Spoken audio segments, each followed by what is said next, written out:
born in California in 1949. After, he moved to the San Francisco Bay from the mountains. He attended Beaverton High School in 1964. This was also a time when the government needed soldiers to fight in the Vietnam War.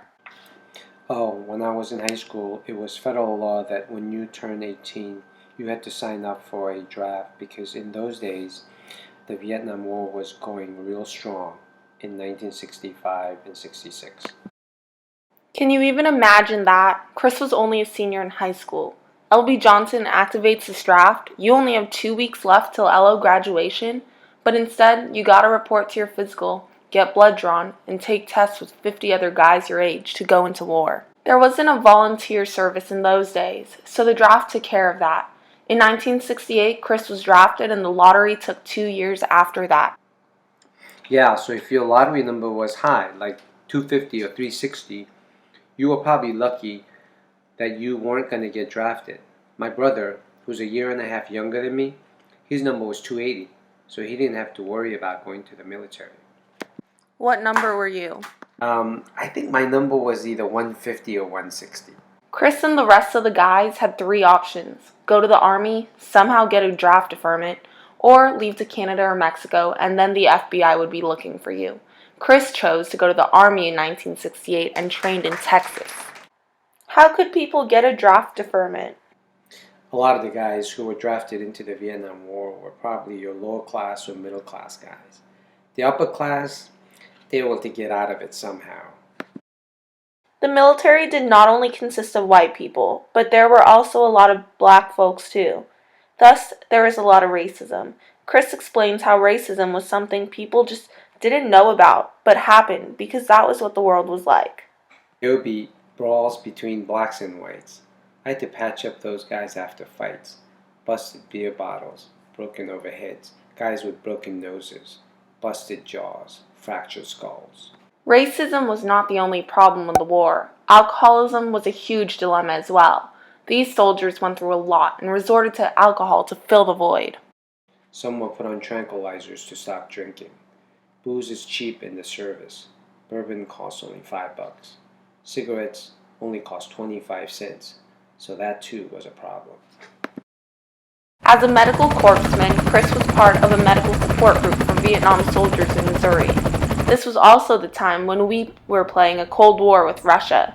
He was stationed at a base that had 200 nuclear missiles pointed at Russia and parts of Europe. He and his group were responsible for maintaining those missiles and the security of them.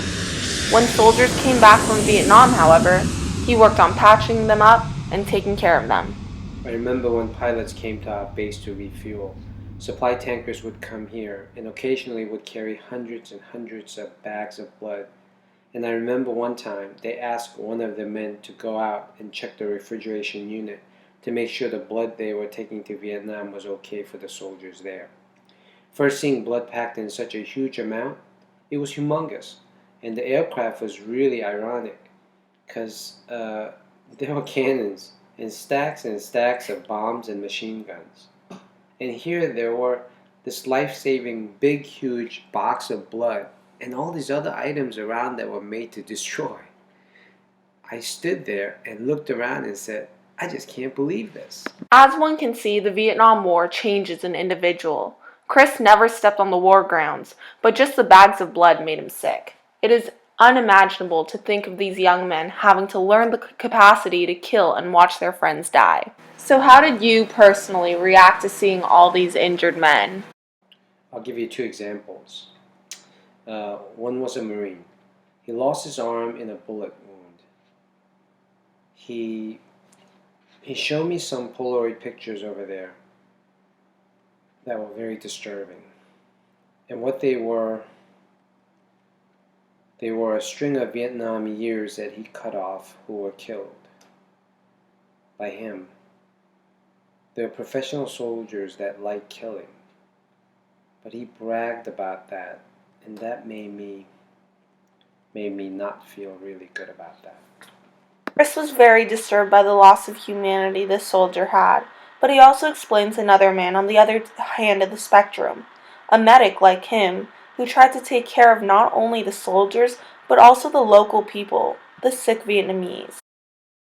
So what happened was he picked up tuberculosis from caring for the local people. It got in his respiratory tract and GI tract. He came back to the States to die. He was 24 years old.